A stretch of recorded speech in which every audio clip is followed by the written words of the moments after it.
तो हेलो दोस्तों, आज हम बात करेंगे हिस्ट्री के एक और अत्यंत महत्वपूर्ण टॉपिक के बारे में, भारत के यवन राज्य। तो दोस्तों, भारत में यवन राज्य की शुरुआत कैसे हुई, तो इसके बारे में हम विस्तार से चर्चा करेंगे। लोशन बुक का एक महत्वपूर्ण टॉपिक है। तो चलिए दोस्तों, शुरू करते हैं। शुरुआत जो होता है सिकंदर का भारत आने से होता है।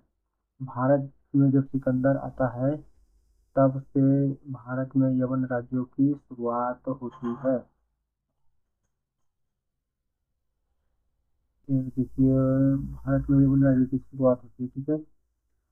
तो क्या होता है, अलेक्जेंडर द ग्रेट, ठीक है। सिकंदर को क्या कहा जाता है, अलेक्जेंडर द ग्रेट भी कहा जाता है।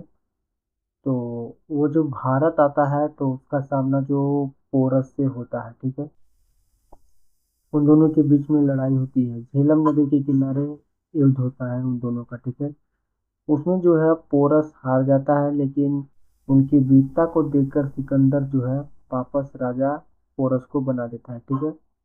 अब यवनों की राज्य की स्थापना, ठीक है। सिकंदर के जाने के बाद यूनानी सेनापति भारत में बस गए। सिकंदर के साथ जो सेनापति आई हुई थी, सेना आए थे, ठीक है। यूनान की जो सेना आया था, ठीक है, वो जो है भारत में जो है बस गया, ठीक है। उसका सेनापति सिकंदर का, ठीक है।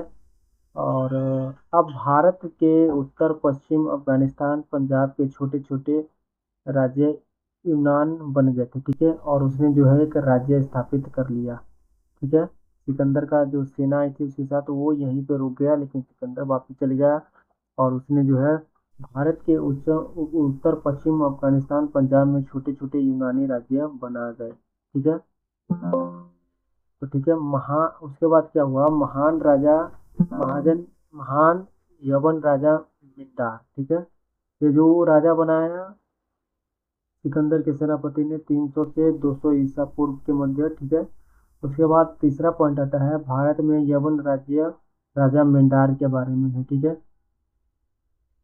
चलिए, मिंडार जो है 165 से 130 ईसा पूर्व में जो है राजा था, ठीक है। इसने अपनी जो है राज्य स्थापित किया, ठीक है। मिंडार ज्ञान का प्रेमी था, ठीक है। उसे ज्ञान से बहुत लगाव था मिंडार को, उसको ज्ञान का जो है प्रेमी था, ठीक है। उसने बौद्ध धर्म अपनाया और मिलिंद दपना नाम की प्रसिद्ध पुस्तक लिखी। तो मिंडार जो यूनानी शासक था उसने बौद्ध धर्म का प्रेमी था, आ, ठीक है।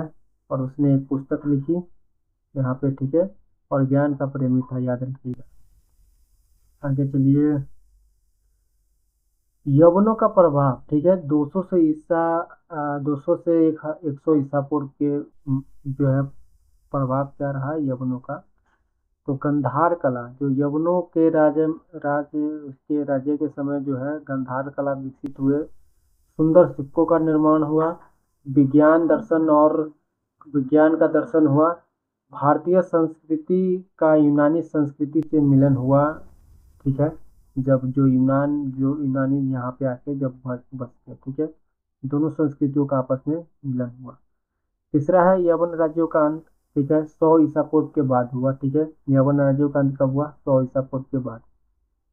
धीरे धीरे यवन राज्य जो है कमजोर हुए और उन पर कब्जा कर लिया कुशन एम्पायर ने, ठीक है। समय के साथ यवन राज्य खत्म हो गए, लेकिन उनका प्रभाव हमेशा के लिए भारत के इतिहास में रह गया, ठीक है। तो ऐसे हुआ। अब यहाँ पे देखेंगे कंप्लीट टाइमलाइन यवन यवन के बाद कौन कौन से राजा हुए यवन राज्य में। तो ठीक है, सिकंदर का भारत पर आक्रमण हुआ। यवन राज्यों की 326 ईसा पूर्व में जो सिकंदर ने भारत पर हमला किया। 300 ईसा बीसी में जो है यवन राज्यों की शुरुआत हुई। 200 ईसा पूर्व में जो इंडो ग्रीक साम्राज्य मजबूत हो गया, ठीक है। 165 से 130 ईसा पूर्व में जो है मेंडार का शासन हुआ, ठीक है। फिर 100 ईसा पूर्व में यवन राज्य का पतन शुरू हो गया और जो है बाद में जो है यहाँ पे कुषाण राज्य ने जो है यवन राज्यों के बाद जो है कुषाण राज्यों का जो है कब्जा हो गया। तो ये था कंप्लीट टाइमलाइन जो है यवन राज्यों का शुरुआत कैसे हुआ और कौन कौन से राजा हुए। कहाँ से कहाँ, कब से कब तक जो है यवन राज्य चला, और उसके बाद कौन सा जो है साम्राज्य आए।